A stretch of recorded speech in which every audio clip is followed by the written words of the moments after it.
Say you kill your heroes and fly, fly, baby, don't cry.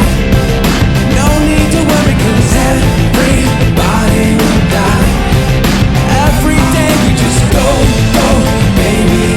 Well, hey YouTube, I wanted to bring you all a tour of this 2015 GMC Yukon SLT. I believe this is a 2 SLT, but I'm not 100% sure, so don't quote me on that. So we'll go ahead and start off with the exterior. I've done a walk around on a Yukon before. You can see you have your LED daytime running lights right there, projector headlights, GMC badge right there, high beams there, and then your fog lamps are right there. You do have front integrated parking sensors, and then a huge GMC grille right there. I really like the front of these, but I have to say I like the Escalade better. And as far as the Tahoe, yeah, I'm not sure yet.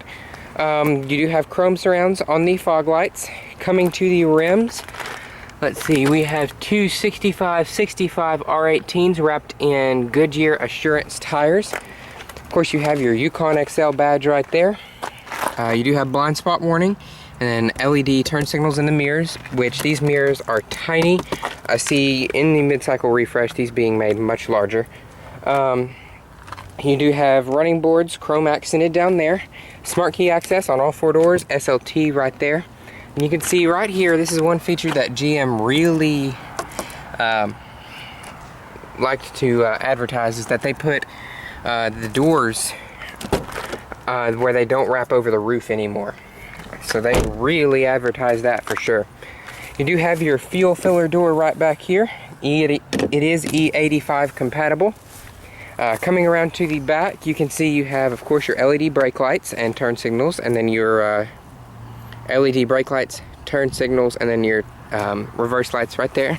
GMC badge right here. You have a backup camera right there. We'll go ahead and open this up. It is a power lift gate, and you can see your rear wiper hiding up in there.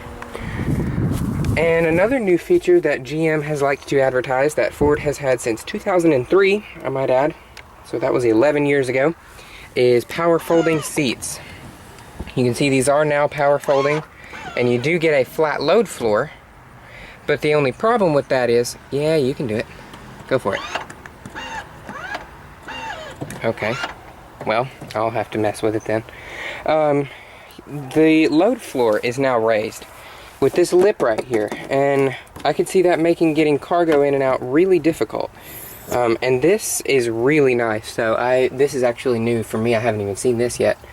You do have this storage tray under here, and it is hydraulically assisted, albeit a very weak hydraulic. It does want to come back down.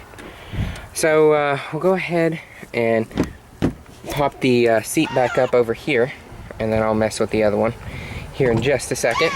All the materials back here are hard to the touch, but they are much smoother grained than the previous generation. And then to close it, of course, you just hit the little button right there, and it puts itself back down, and then the hazards will flash as it's going down. I don't know why it does that, but it does. Let me see if I can adjust this seat here and get the other one back up. Yeah, that'll do it, obviously. And then I'll let this open back up. I really like the power-assisted tailgate. That is something that really, really spoils you. I'm a huge fan of that for sure. And then I really like these power folding seats. The ones in our 04 Expedition that we had were very slow, but these are actually pretty quick, so I am impressed there. So we'll go ahead and start with the interior now, because you've seen most of the exterior. The rims on these do look a little bit small. I would probably go for an upsized rim if I could. So we'll go ahead and start off with the inside, starting off with the door panel. Everything soft to the touch up here. This is a hard material right here, but it's nicely grained. Very nice leather stitched armrest. You do have a door pull right there, and your power windows. All 4 are auto down, but only the front 2 are auto up. Power folding mirrors, you can see right there, they fold in just like so. And you do have your power mirrors, 2-person memory, and easy exit memory. And you do have some faux wood grain trim, but it does look nice. It looks fairly real, if you ask me. So I'm a fan of that. I like it. Hopping in, the seats in here are really comfortable, like very, very comfortable. So I'm a big fan of the seats already. They're kind of hard, but they're supportive at the same time. So if that makes any sense.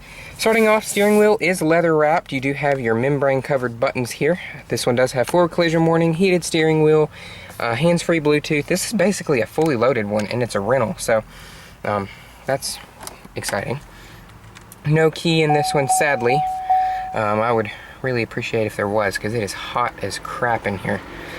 But taking a look at the gauges, it's the same ones out of the Sierra. I'm very familiar with those, or I'm not, but y'all probably are.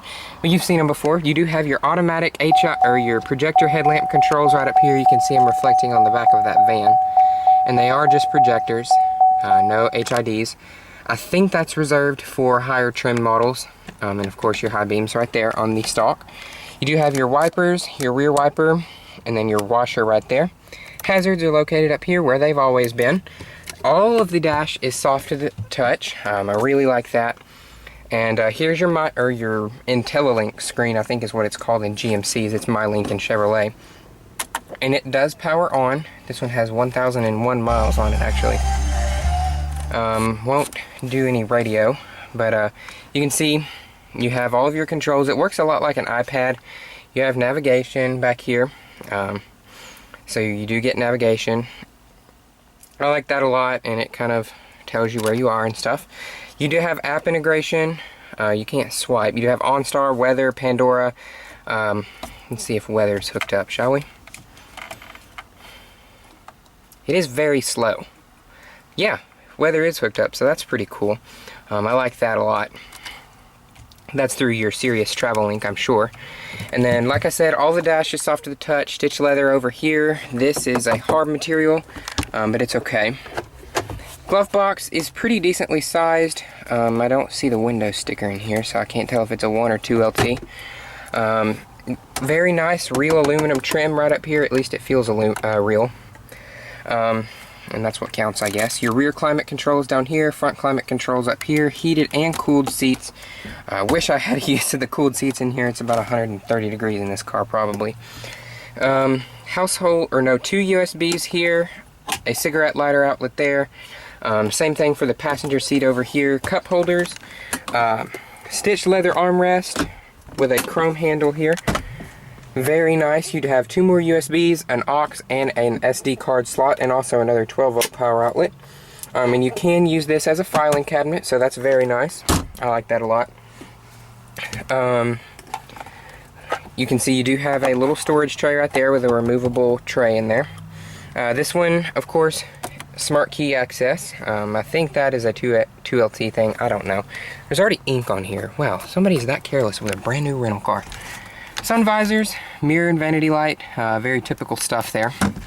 And then of course your tailgate release, home link right up here, LED interior illumination, conversation mirror, as well as sunglasses storage, same thing for the passenger side. No sunroof on this one, so this may be a 1 SLT. I don't know. But overall, I'm very impressed with the front of this car. Very impressed, very comfortable. So let's go ahead and see if we can check out the back seat. Wow, it actually feels really good outside. It is hot in there. This is basically the equivalent of the rental that we had. If you guys remember when my dad's truck got wrecked, when it was being fixed, we had a rental, a 2013 that was basically this. But it didn't have a couple of things that this does. Of course, door materials back here are the same. Soft touch, soft touch, soft touch, hard plastic here. These do feel like real metal door handles. You do have a cup holder in the door, auto down, but no auto up on the window. You do have more of your faux wood grain trim right here. This one does have a Bose stereo in it, I believe. And climbing into the back seat, it's very comfortable back here. I have to say, GM has really upped their seats. I don't think it's as comfortable as my 05 Tahoe was, but it's not bad at all. And the previous generation just was very uncomfortable. You do have a household power outlet, heated rear seats, climate controls back here, temperature. You do have a 12-volt down there, rear storage tray right there. Leg room is really good, foot room is good too. The foot space is a tiny bit narrow, but I also have big feet and big shoes on. I do have some map storage right there, and both sides you can see your vents for your ventilated seats. So that is nice. Overall, I'm very impressed with this car. I mean, I would definitely suggest buying one. I mean, they're stupid expensive. They've gone way up on the pricing, which I'm not a fan of at all. But as I climb back here, I'll continue to talk. But it's definitely much nicer than the previous generation SUVs, for sure. Back here, this is really a space reserved for kids. I'm very tight back here. I'm about 6 feet tall, 6'1" maybe, if I have my big boy shoes on. You do have a 12-volt power outlet there. That's a random place for one. Very random place, but it works, I guess. Very convenient for kids. 2 cup holders, 1 cup holder over there, little side storage tray right down there. It feels very familiar in here, but also very nice and very well updated. So I'm very impressed with the interior. I mean, it looks great. The design is very well done, looks very classy and upmarket. But the price has gone a little too upmarket for my taste. But yeah, 3rd row, save it for kids. If you're an adult over probably 5'8", 5'9", you're gonna be pretty tight in there. But anyways, now that I have completely sweated my ears off, hope you guys have enjoyed, and thank you so much for watching. Now